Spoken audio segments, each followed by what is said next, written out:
Assalamualaikum warahmatullahi wabarakatuh.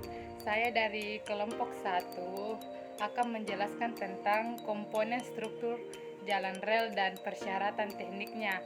Nah, kelompok 1 kami ini terdiri atas 4 anggota, yaitu saya Nurul Adinovita sebagai moderator, Putri Sundari, Rizal, dan Abdul Hair.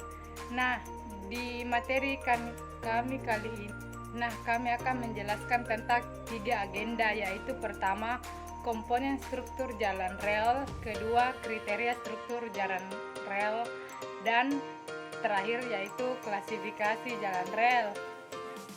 Nah, materi pertama akan dijelaskan oleh Saudari Sundari. Kepada Saudari Sundari, saya persilahkan untuk menjelaskan materinya. Pertama-tama saya akan menjelaskan dulu pengertian dari rel kereta api. Jalan rel kereta api atau biasa yang kita sebut dengan rel kereta api merupakan prasarana utama dalam perkeretaapian dan menjadi ciri khas moda transportasi kereta api. Rangkaian kereta api hanya dapat melintas di atas jalan yang dibuat secara khusus untuknya, yaitu rel kereta api. Rel inilah yang memandu rangkaian kereta api bergerak dari suatu tempat ke tempat yang lain. Langsung saja masuk ke materi yang pertama, yaitu komponen struktur jalan rel. Struktur jalan rel terdiri atas dua, yaitu struktur bagian atas dan struktur bagian bawah. Struktur bagian atas dikenal sebagai superstruktur yang terdiri dari komponen-komponen, yaitu rel, penambat, dan bantalan. Sedangkan struktur bagian bawah kita kenal sebagai substruktur yang terdiri dari komponen balas, subbalas, tanah dasar, dan tanah asli. Nah, untuk materi selanjutnya yaitu persyaratan struktur jalan rel. Nah, materi ini akan dijelaskan oleh Saudara Rizal. Kepada Saudara saya persilahkan. Jadi saya akan menjelaskan tentang persyaratan struktur jalan rel. Di mana persyaratan itu ada 5, yaitu pertama, kekakuan atau stiffness.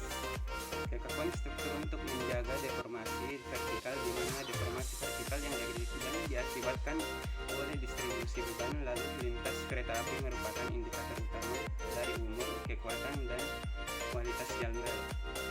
Yang kedua yaitu elastisitas atau elastic resilience. Elastisitas diperlukan untuk kenyamanan perjalanan kereta api, menjaga patahnya as roda, meredam kejut impact dan getaran vertikal. Yang ketiga, ketahanan terhadap deformasi tetap. Deformasi vertikal yang berlebihan akan cenderung menjadi deformasi tetap, sehingga geometrik jalan rel atau ketidakrataan vertikal, horizontal, dan puntir menjadi tidak baik, dan pada akhirnya kenyamanan dan keamanan terganggu. Yang keempat, stabilitas jalan rel. Jalan rel yang stabil dapat mempertahankan struktur jalan pada posisi yang tetap atau semula, vertikal, dan horizontal setelah pembebanan terjadi. Yang kelima, kemudian untuk pengaturan dan pemeliharaan atau adjustability.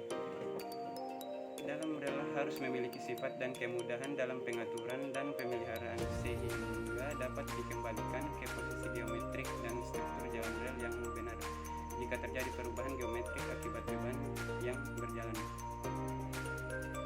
Nah, materi selanjutnya yaitu klasifikasi jalan rel menurut Peraturan Daerah Nomor 10 Tahun 1986, yang dimana materi ini akan dijelaskan oleh Saudara Abdul Hair. Nah, kepada saudara saya persilahkan.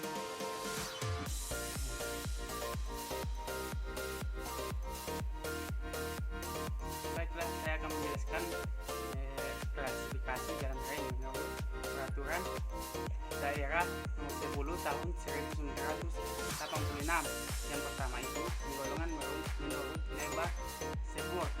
Yang kedua itu penggolongan kelas jalan rel menurut kecepatan maksimum yang diizinkan untuk Indonesia.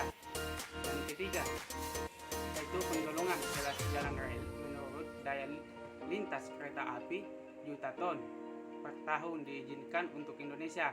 Yang keempat itu penggolongan berdasarkan kelandaian tanjakan jalan. Yang kelima penggolongan menurut jumlah jalur. Itulah hasil presentasi dari kelompok satu. Kurang dan lebihnya mohon dimaafkan. Terima kasih. Wassalamualaikum warahmatullahi wabarakatuh.